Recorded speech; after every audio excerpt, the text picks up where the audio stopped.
Te drzwi pełne mocy.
Ah, vai. Percebi.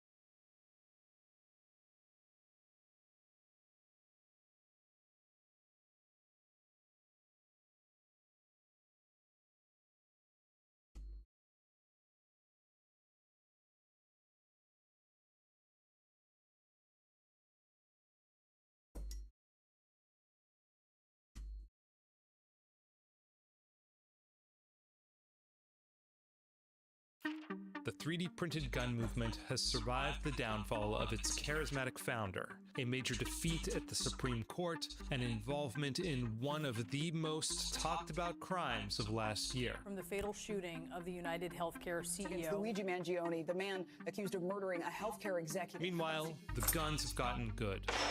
Really good. Today's hobbyist gun makers are creating better and better weapons that are easier and easier to make, including some with wildly creative designs. There's anger and passionate disagreement about strategy, law, copyright, and leadership. Cody Wilson is a thief, a federal informant, and a pedophile. Most of the cool stuff he does, he just steals from other people. Why do I have to deal with this projection? If you have evidence, present your evidence. But in the meantime, this technology is fundamentally undermining the power of the state to control our access to firearms. Americans will soon be able to make 3D printed guns. State lawmakers tried to pass a bill banning manufacturing a gun at your home. Blocking a gun rights organization from publishing blueprints. And what I can't figure out is why more people aren't talking about it. Is gun control finally dead? Okay, so for our first build, I guess we're going to do the Glock-like handgun, which you've helpfully printed out in Reason Orange for us. A few months ago, I spent an afternoon in Alex Holliday's workshop putting together 2 3D printed guns. We had to put about $6 worth of filament into the 3D printer to generate this mold in the shape of a pistol frame. It's still just a block of plastic, but according to the Federal Gun Control Act of 1968, this is already a real firearm because ATFE guidelines say frames like this require serial numbers to be sold. What can people feel comfortable and confident doing at home without getting a visit from the ATFE? So, on the federal landscape, there is nothing illegal about building a firearm for personal use. Your printer, your gun. Unless Alex and I happen to be in Connecticut, Delaware, Hawaii, Washington, Oregon, New York, or Rhode Island. There, we would be committing a felony and could face up to 10 years in prison. Okay, so we're in Florida, so we're pretty much in the clear, I assume. Everything is golden here. And the question of whether or not it's legal to make your own gun is complicated not only by geography, but by how it's put together. 3D printed firearms are just one type of ghost gun, a term that refers to any firearm without a serial number. Politicians have embraced this label because it sounds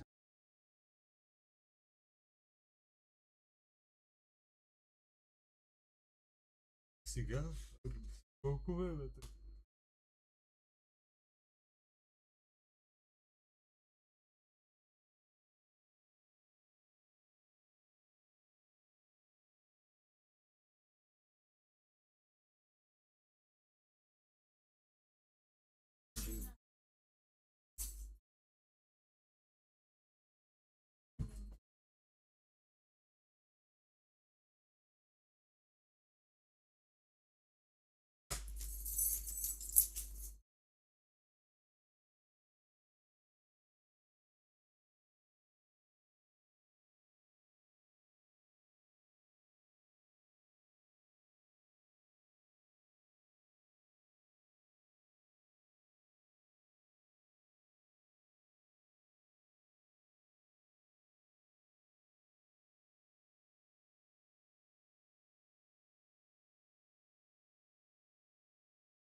spooky and dangerous. A ghost gun. Ghost gun. Ghost gun. Ghost gun. Ghost guns can be purchased on the internet and assembled at a kitchen table. They can be bought without a background check. While 3D printing your own frame remains legal at the federal level and in most states, the Supreme Court ruled in 2025 that a different type of ghost gun, in which you order a kit online to put together at home, can be regulated by the federal government.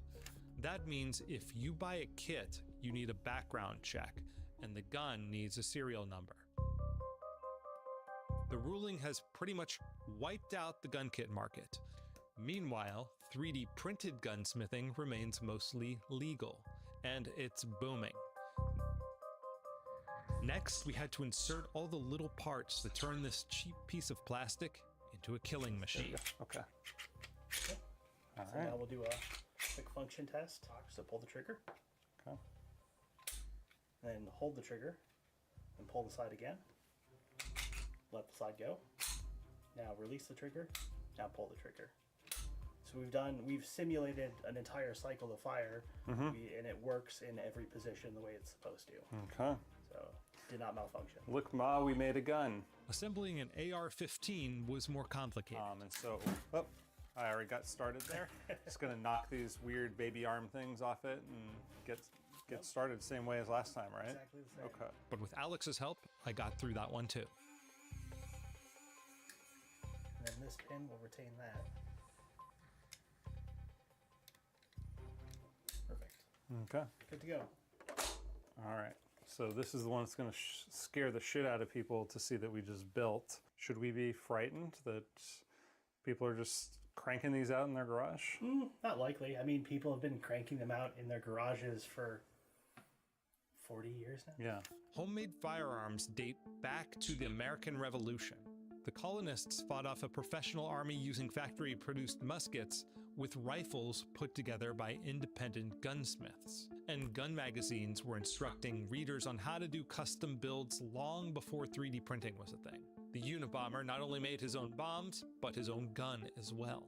What's changed is that you don't need much technical expertise or specialized tools anymore to produce much higher quality guns than the Unabomber's rickety pistol. It shoots, but guns are already fairly easy to get for most people in most states. Why take the time to build a gun that you have to test yourself when shops and shows are open for business? The 3D printing gun community is dominated by hobbyists like Alex, who love the craft. The 3D handgun we built needed some tweaking to keep the magazine from falling out. So, one of those gunsmithing problems. Yeah. So, under normal circumstances, we take this back inside, fiddle with it some more, Yeah. and then make that work. Still, some people opt for 3D printed guns because they can't pass a background check or because they live in a state where buying a firearm at a gun shop is impossible. There were 26 ghost guns recovered at crime scenes in California in 2015. That number climbed to more than 12,000 in 2022. A 2023 ATF report notes a 1,600% increase in homemade guns at crime scenes over a 6-year period. But 3D printed guns aren't only or even mainly used by criminals. This empowers everyone. It doesn't matter what your motivation is. It's empowering everyone, be it, a shooter or, a guy who's in the suburbs of Chicago who lives in a rough neighborhood and needs to protect his home. Ghost gun issue is a crisis in this state and country. You all know that. Unmarked, unregistered, and completely untraceable firearm. Fastest growing gun violence menace in the nation. Someone on a terrorist list could purchase one of these guns. 3D printed gun making is mainly a creative endeavor. It sparked a renaissance in gun design. Hobbyist makers are reimagining what firearms look like. I can make whatever I want with this. See on the wall behind me, there's quite a few pieces that are pretty custom. There's people around the community who specialize in trying to clone guns from video games, like sci-fi video games. Holiday runs Control Pew, which tests and reviews online gun designs, creates video tutorials, and provides step-by-step instructions for how to assemble guns at home. 3D printing is a rapid prototyping system. This married couple go by Spez and Lizzie. They met through an online 3D gun printing forum. I bought this machine right back here for $200. Within 2 hours of it showing up to my house, I was able to 3D print a gun. Now that this have the ability to have this in every home in America, it just leaves everyone to be an inventor. Zach Clark, a social media director for the National Association for Gun Rights, says 3D printing has made inroads in the traditional gun world. You're starting to see, 3D printed developers at gun shows doing presentations and stuff. That was not the case 3-4 years ago. Nobody was interested. So that's definitely developing. Technology has a steady track record of exceeding the speed in which the federal government or even state governments can adapt to the new capabilities. And perhaps that's a good thing. David Carpenter founded Aves. He started off selling these tiny metal parts, called rails, that are needed to complete a homemade 9mm Glock-style pistol, the semi-automatic handgun that is America's most popular firearm.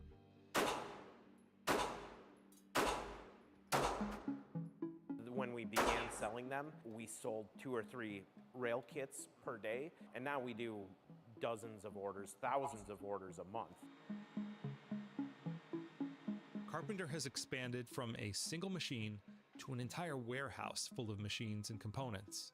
The market for DIY gun parts is exploding. You could directly draw the correlation that every single one of those rail kits does end up as a printed firearm. There are quite literally thousands of printed frames out there. We tried out several of his homemade or modified handguns, rifles, and even a tiny but powerful switch he manufactured for his Glock.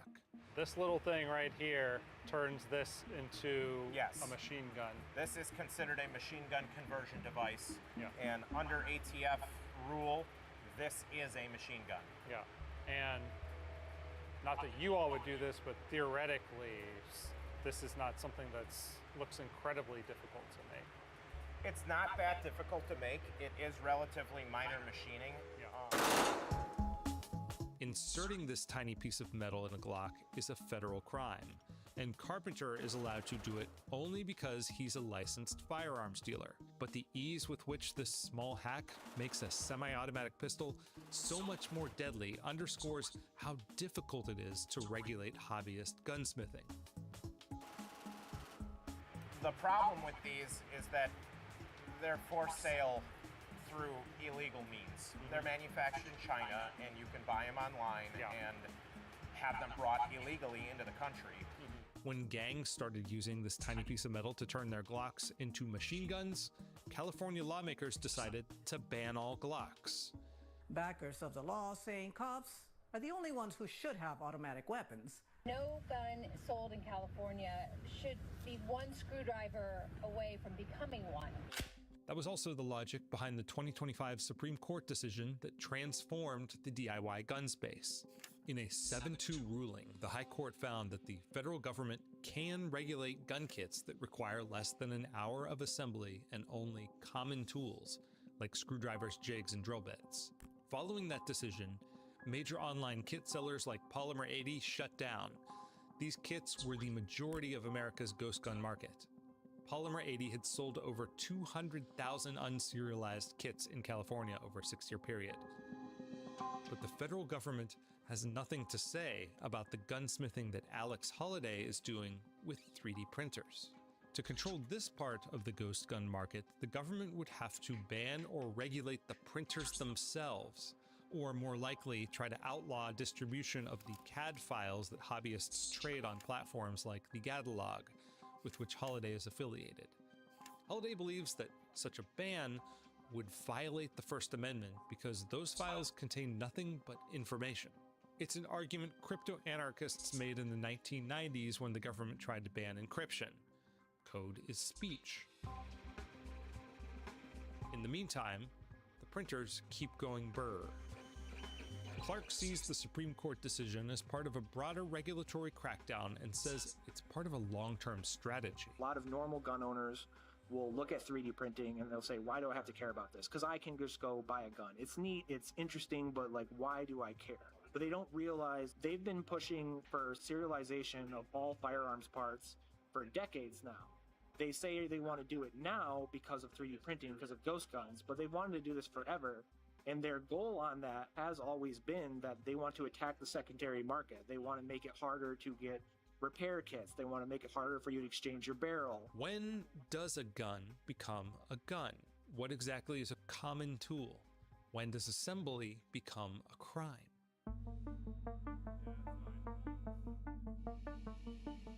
Cody Wilson has spent the last decade fighting in court to force answers to these questions. The controversial founder of Defense Distributed first launched 3D printed guns into the world in 2013 when he unveiled a plastic pistol called the Liberator and declared gun control dead. If it's simply a fact that the internet serves guns now, this is just a point of political life. Wilson leveraged his newfound media fame to push forward his radical crypto-anarchist philosophy, arguing that gun laws were illegitimate and obsolete. The debate is over. The guns are downloadable.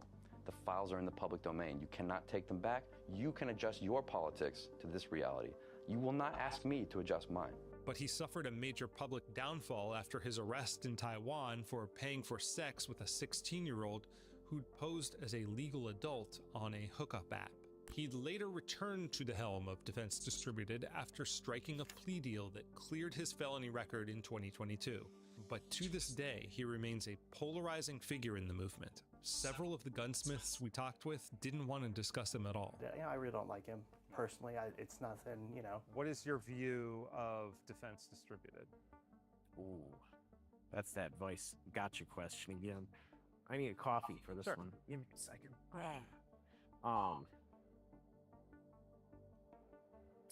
You're gonna put this part in the interview, aren't you? You'll be like, he paused for a significant amount of time to think about this answer. I don't really want to comment on Cody, to be honest. Others expressed open disdain. Cody Wilson is a thief, a federal informant, and a pedophile. So we paid him a visit at Defense Distributed headquarters in Austin, Texas, so he could respond to the critics and share his latest plans to challenge the government's attempts to regulate ghost guns. Hey, Cody. Have a seat. Good afternoon. Good afternoon. Are we shaking hands? Sure. You know, in large part, Biden won this ghost gun fight. I think in the ways that mattered, if not to him, to whoever was behind it. And so ghost guns, as we've understood them, they still exist. You can still make your own gun. A lot of the stuff is still there, but the kits and the commerce, I mean, a lot of that is dead. Defense Distributed is poking the beast as usual with the G80 handgun kit, which Wilson maintains is Supreme Court approved because it complies with the arbitrary legal standard of taking more than an hour to assemble with uncommon tools. Wilson says the point is to force the government to issue rules instead of making up gun regulations on the fly and leaving DIY gunsmiths in legal limbo. The High Court ruling was in a case called Bondi v. Vanderstock, so Wilson is marketing his G80 handgun as Vanderstock compliant. Vanderstock is about, hey, where do we draw the line on when a receiver becomes a receiver, when a gun is a gun? Can you define a collection of parts or an unfinished receiver at some state of manufacture where it is considered a firearm? And they say, we don't have to draw the line, but we know basically when we see it. The federal government's crackdown on ghost guns began under Biden, but has continued under the Trump administration. Wilson says the feds have recently tried to stop Defense Distributed from pursuing its legal fight with email correspondence clarifying what is and isn't legal. That didn't sit well with Wilson, who says he won't trust anything but an actual ruling issued by an actual judge. Okay, well, they say, you know, rather than settle this thing in court, we're happy to take a sample submission. We'll give you our opinion about it. I don't want your opinion about it, ATF. I want a court's opinion about it. I want an Article 3 judge's opinion about it. Because your opinion, by your own admission, holds no weight. I'm not going to play your fucking little game. The Trump administration has pushed bump stock bans, mass arrests of unpermitted gun owners in D.C., and red flag laws to take away firearms without due process. If all